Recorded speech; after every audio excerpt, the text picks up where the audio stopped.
नमस्कार, संजीव सुमन नाम है हमारा और आप देख रहे हैं न्यूज 24 बाइट की पॉलिटिकल किस्सों की सीरीज, जिसमें हम बात कर रहे हैं उत्तर प्रदेश में योगी आदित्यनाथ पहली बार कैसे मुख्यमंत्री बने।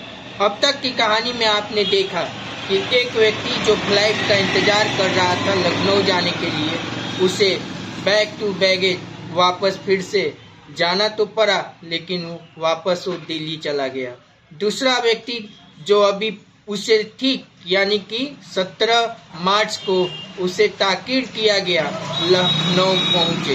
अब आगे कहानी बढ़ती है। जैसे ही यह ताकीद किया गया लखनऊ पहुंचे, वैसे ही प्रदेश अध्यक्ष केशव प्रसाद मौर्य के चेहरे पर एक बड़ी सी मुस्कान आ गई और वे अगले दिन 18 मार्च की सुबह दिल्ली एयरपोर्ट पहुंच गए।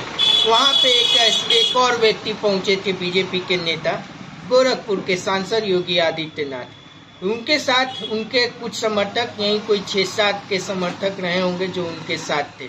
उन्होंने उन तीनों यानी कि ओम माथुर को और केशव प्रसाद मौर्य और एक और जो वहाँ के नेता थे, उनको तीनों को कहा है कि हमारे साथ लखनऊ चलिए।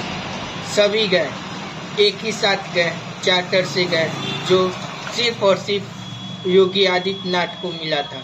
उसी चार्टर से सब कोई लखनऊ पहुंचे। लखनऊ एयरपोर्ट से जैसे ही बाहर निकले, हजारों की संख्या में वॉलेंटियर, समर्थक और बीजेपी के कार्यकर्ता नारे लगाने लगे कि यूपी डोला था, केशव बोला था। कुल मिलाकर देखा जाए तो इसके बाद केशव प्रसाद मौर्य के चेहरे पर एक बड़ी सी मुस्कान आ गई। और वहीं दूसरी तरफ योगी आदित्यनाथ अपने वहीं कुछ 6-7 समर्थकों के साथ बाहर निकले और अपनी गाड़ी पे बैठकर गेस्ट हाउस चले गए, लोकमत गेस्ट हाउस लखनऊ, वहां चले गए। अब शाम 18 मार्च शाम का नज़ारा है। दिल्ली से 2 पर्यवेक्षक भी पहुंच चुके हैं, जिसमें एक केंद्रीय मंत्री है तो दूसरा केंद्रीय पार्टी पदाधिकारी। जी हाँ, केंद्रीय मंत्री वेंकैया नायडू और दूसरा पार्टी पदाधिकारी भूपेंद्र यादव। इन दोनों के अलावा सिर्फ 3 व्यक्ति और हैं जिन्हें यह मालूम है कि उत्तर प्रदेश का अगला मुख्यमंत्री कौन होगा, लेकिन इसके अलावा और किसी को कुछ मालूम नहीं है। उसी के बाद उसी गेस्ट हाउस के बड़े से हॉल में पूरे जीते हुए विधायकों की एक बैठक बुलाई जाती है। उससे पहले केंद्रीय पदाधिकारी जो पहुंचे हुए थे, उन्होंने वरिष्ठ नेताओं यानी वरिष्ठ विधायकों से मिलने का फैसला करते हैं, जिसमें सबसे ज़्यादा जरूरी थी 1989 से शाहजहांपुर से जीतते आ रहे सुरेश खन्ना से मिलना। सुरेश खन्ना के कान में कुछ फूंका गया और उनको 5 मिनट की मंत्रणा में सुरेश खन्ना को दिल्ली का पैगाम या दिल्ली का मंत्र उन्हें बता दिया गया। उसके बाद फिर से कुछ और वरिष्ठ पदाधिकारी, जिसमें बसपा से आए स्वामी प्रसाद मौर्य, कांग्रेस से आई रीता बहुगुणा जोशी, अनुपमा जायसवाल, शिव प्रकाश सिंह और भी बहुत सारे नेता थे जो वरिष्ठ नेता थे। उन सब से मिला गया और उन सब को सिर्फ एक ही ताकीद किया गया कि सुरेश खन्ना जिसके नाम की घोषणा करे या जिसके नाम का प्रस्ताव रखे, आप लोग सिर्फ उसका अनुमोदन कर दीजिएगा। अब 18 मार्च के शाम को केंद्रीय हॉल में सभी बड़े मंत्री और विधायक जीते हुए पहुंच रहे हैं। वहां पे बहुत सारे लोग भी पहुंचे हुए हैं, जिसमें खुद प्रदेश अध्यक्ष केशव प्रसाद मौर्य, ओम माथुर, भूपेंद्र यादव, जो पर्यवेक्षक थे भूपेंद्र यादव और वेंकैया नायडू के साथ साथ दिनेश शर्मा, जो थोड़ा चौंकाने वाला नाम तो था, लेकिन उतने लोग चौंके नहीं क्योंकि वो राष्ट्रीय पदाधिकारी भी थे, लेकिन वो न विधानसभा चुनाव लड़े थे, न जीते, न चुनाव लड़े थे, न विधान परिषद के मेंबर थे। वो भी वहाँ पे मौजूद थे। और सबसे आखिरी में पहुँचते हैं उसमें गोरखनाथ मंदिर के योगी आदित्यनाथ, जिन्हें देखकर वहाँ पे सुबुगाहट तेज हो जाती है। और इधर बाहर मीडिया में कयासों का दौर जारी है और मीडिया के एक और नाम 18 मार्च को 10 बजे दिन के बाद उछला, लेकिन कोई भी विधायक कुछ भी बोलने से बचता रहा और सभी को पता था कि जो भी नाम फाइनल होगा वो दिल्ली से 3 व्यक्तियों के द्वारा फाइनल कर दिया गया होगा। आखिर वो दिल्ली में 3 व्यक्ति कौन थे? तो उस समय भाजपा के राष्ट्रीय अध्यक्ष खुद अमित शाह, भारत के प्रधानमंत्री नरेंद्र मोदी और तीसरे व्यक्ति थे आरएसएस प्रमुख, आरएसएस के प्रमुख मोहन भागवत। इन तीनों के द्वारा नाम फाइनल कर दिया गया होगा। और उसके अलावा जिसके बारे में मैंने बताया, जो केंद्रीय 2 पदाधिकारी थे, उन्हें ही नाम पता था। 18 मार्च की शाम को फिर हम पहुंचते हैं। 18 मार्च की शाम को जब बैठक शुरू होती है तो 3 मिनट का स्वागत भाषण करते हैं सुरेश खन्ना, जो वरिष्ठ जो भाजपा के नेता हैं। और 3 मिनट के बाद वो योगी आदित्यनाथ के नाम का प्रस्ताव रख देते हैं। हल्ला गुल्ला वहाँ पे चिल्लाना, सब लोगों के विधायकों में हंगामेदार शुरू हो जाते हैं, सभी चौंक उठते हैं। लेकिन उसी समय केंद्रीय मंत्री वेंकैया नायडू इसमें इंटरफेयर करते हैं और वो सबको शांत रहने के लिए कहते हैं कि चरणबद्ध तरीके से नियम के अनुसार चलना होगा। किसी तरह सबको शांत किया गया। फिर योगी आदित्यनाथ के नाम की मोहर लगा दी गई और यूपी के अगले मुख्यमंत्री योगी आदित्यनाथ हो गए। यह सब हुआ कैसे? इसके लिए फिर से हमें पीछे चलना होगा। दिसंबर 2016, जैसे कि हमने आपको कहानी के शुरुआत में जो हमारे पहला भाग था उसमें आपको मैंने बताया था कि दिसंबर 2016 को प्रदेश अध्यक्ष के द्वारा ही उत्तर प्रदेश के जो भाजपा के प्रदेश अध्यक्ष थे केशव प्रसाद मौर्य, उनके द्वारा साथ ही साथ पहले जब चुनाव होते थे किसी भी क्षेत्र में या किसी भी स्टेट में होते हैं तो सभी सर्वे या एग्जिट पोल आने लगते हैं। उसके अलावा पार्टी भी अपने कैडर और अपने समर्थकों के बीच में प्राइवेट कंपनी के द्वारा सर्वे कराती है। उस सर्वे में जो नाम उछलकर सामने आए थे उसमें योगी आदित्यनाथ 1 नंबर में थे और उन्हें लगभग 48 से 50 के बीच में उनको परसेंटेज मिला था। दूसरे नंबर पे थे केशव प्रसाद मौर्य जिन्हें 36% मिला था, राजनाथ सिंह जिन्हें 11% मिला था और साथ ही साथ देखा जाए तो और भी कुछ नाम थे जैसे कि आपको जैसे मनोज सिन्हा जी ने 4% मिला था, उसके बाद उमा भारती, उसके बाद कलराज मिश्र, इन सब के नाम भी आए थे लेकिन ये कुछ पॉइंट में ही उलझ के रह गए थे। तो कुल मिलाकर देखा जाए तो उस समय जो उत्तर प्रदेश की जनता का मूव था उसमें योगी आदित्यनाथ टॉप पे चल रहे थे। लेकिन ये सब चीज सर्वे की बातें होती है। अब आगे फिर सब शुरू होता है जनवरी से।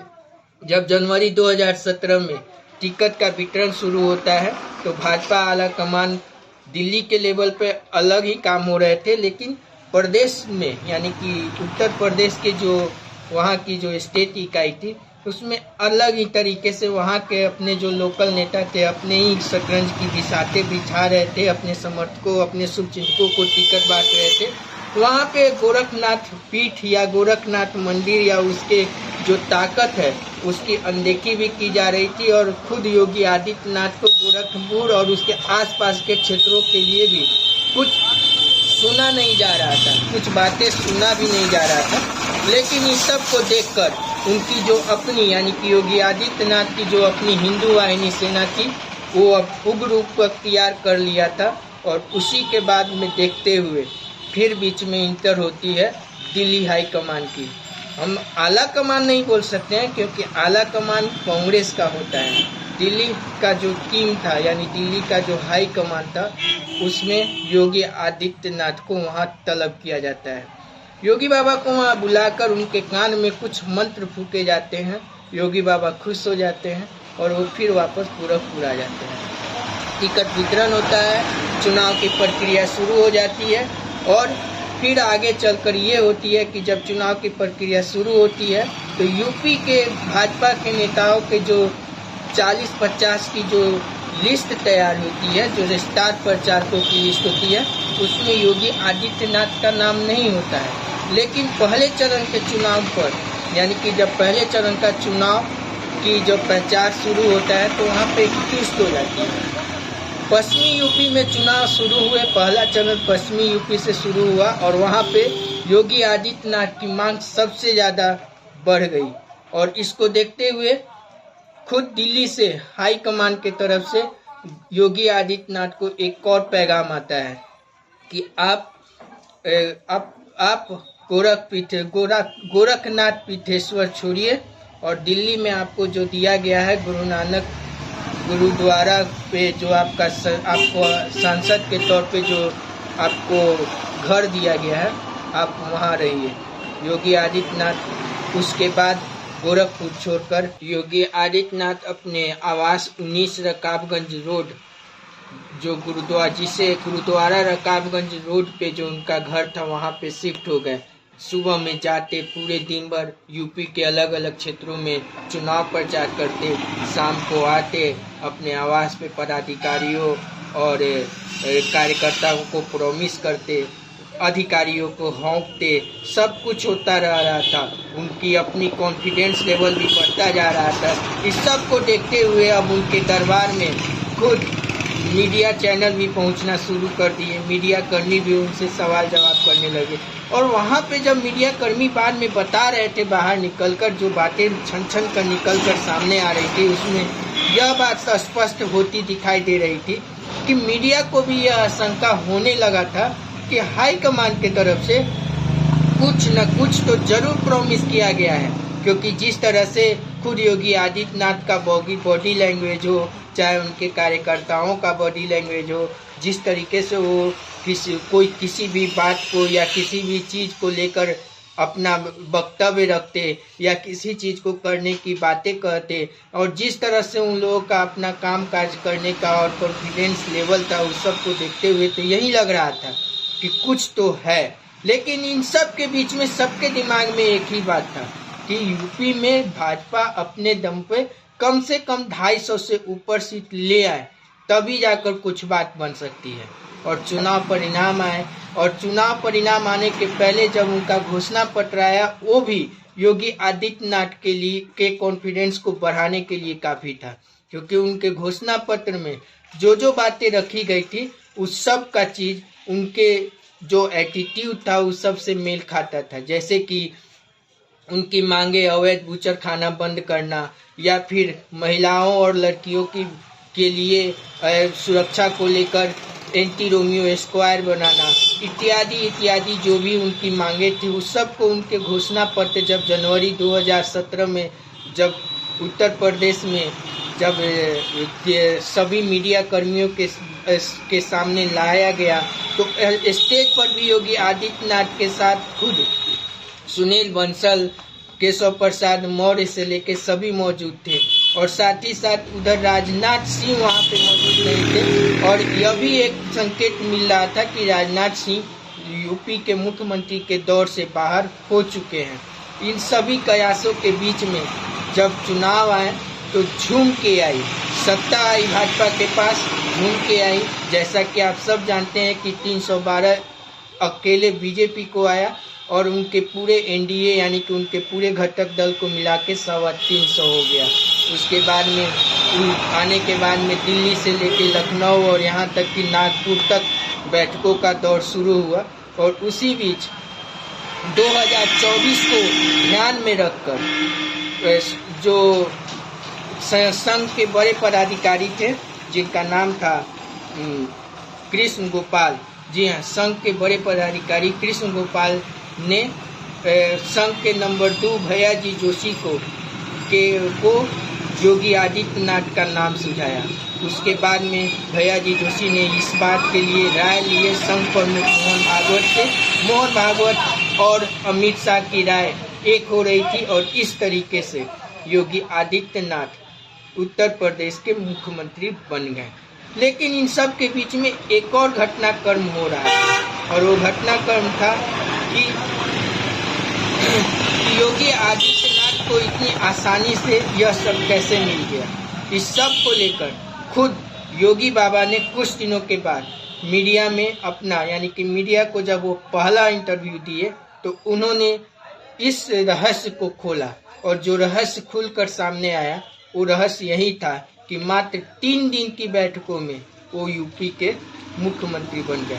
ये सब कैसे हुआ अभी हम बताएंगे आपको। दिल्ली, लखनऊ और नागपुर इस सभी लेवल पर जैसे भैया जी जोशी, कृष्ण गोपाल से लेकर खुद अमित शाह, राजनाथ सिंह भी पर्दे के पीछे से, और साथ ही साथ खुद प्रधानमंत्री नरेंद्र मोदी, इन सब की गहन अध्ययन के बाद में योगी आदित्यनाथ मुख्यमंत्री बन गए। लेकिन यूपी को साधने के लिए, और जो यूपी में भाजपा ने चुनाव में जो कॉकटेल तैयार किया था, ध्रुवीकरण, जिस क्षेत्र में ध्रुवीकरण करना हो ध्रुवीकरण, जहाँ पे जाति का खेल करना हो जाति का खेल, जहाँ पे विकास का खेल करना है विकास का खेल, इन तीनों के कॉकटेल जो तैयार किया गया था उस सब को मद्देनजर रखते हुए भारतीय जनता पार्टी ने योगी आदित्यनाथ के अलावा 2 और उप मुख्यमंत्री बनाए, जिसमें ओबीसी के बड़े नेता और प्रदेश अध्यक्ष केशव प्रसाद मौर्य, और योगी आदित्यनाथ को क्षत्रिय न मानकर उनको एक साधु योगी मानते हुए एक क्षत्रिय दिया गया, जैसे दिनेश शर्मा को भी वहां का उप मुख्यमंत्री बनाया गया। तो इस तरीके से एक कॉकटेल तैयार करके यूपी को पूरी तरह से भाजपा ने साधने की कोशिश की। तो कुल मिलाकर देखा जाए तो इस तरह से योगी आदित्यनाथ उत्तर प्रदेश के मुख्यमंत्री बनने में कामयाब हो गए। इस सब को लेकर मीडिया में तरह तरह की बातें चल रही थी, जैसा कि मैंने आपको कहानी के माध्यम से बताया। तो इन सब के बाद में फिर योगी आदित्यनाथ, माफ कीजिएगा, मेरा कहने का मतलब है कि मुख्यमंत्री योगी आदित्यनाथ जब मीडिया से अलग अलग मीडिया चैनल पे उन्होंने इंटरव्यू दिया, तो वहाँ पे उनके इंटरव्यू में उन्होंने अपने मुख्यमंत्री बनने का अपने तरफ का जो रहस्य था उन्होंने बताया। उस रहस्य के अनुसार उनकी जवानी, अब हम आपको उनके मुख्यमंत्री बनने की कहानी बताएं।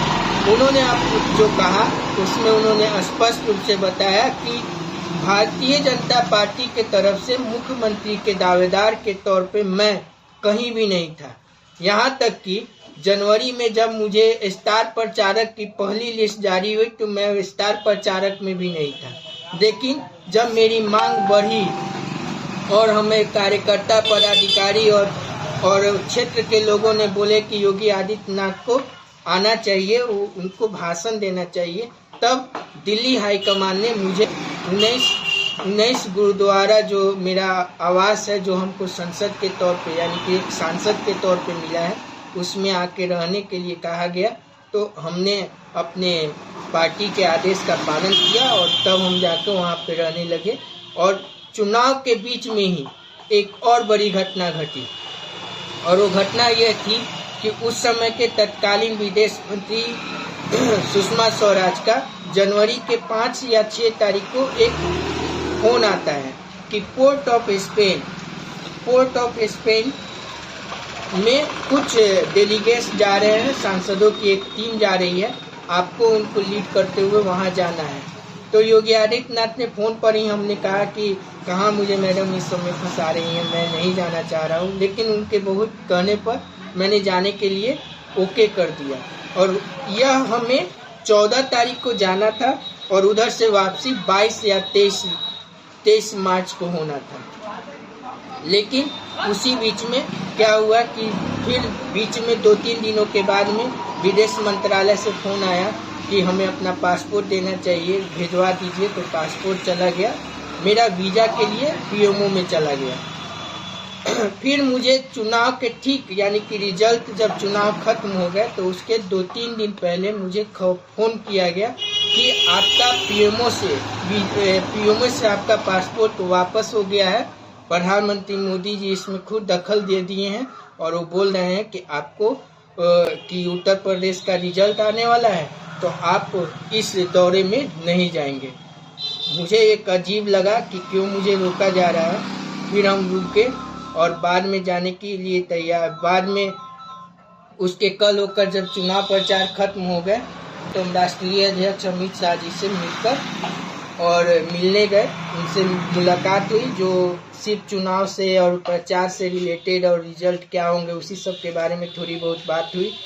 और उसके बाद में हमें बोला गया कि आप कोशिश कीजिएगा यहीं रहने का, लेकिन हम मिल कर आए और अगले दिन ही 15 तारीख को, हम 14 तारीख को शाम में हम गोरखपुर चले गए और इधर संघ के द्वारा जब पूरी बातों की स्पष्टता हो गई तो 15 के सुबह में हमें खुद अमित शाह जी का फ़ोन गया कि आप कहाँ हैं। जब उन्होंने फ़ोन किया और हमसे पूछा कि आप कहाँ हैं, तो मैंने बोला कि मैं तो गोरखपुर आ गया हूँ। तो अरे मैंने आपको कहा था कि आपको दिल्ली में रहना है और आप गोरखपुर चले गए, आप हमसे अभी मिलना है, आप कैसे आइएगा। उस समय शाम के 5-6 हो रहे थे और मैं अपने रूम में आराम कर रहा था। तो मैंने कहा कि अभी ना कोई फ्लाइट है ना तो अभी कोई ट्रेन है दिल्ली के लिए। तो बोले कि ठीक है, मैं एक चार्टर भेजता हूँ और चार्टर से आप कल सुबह में आ जाइए।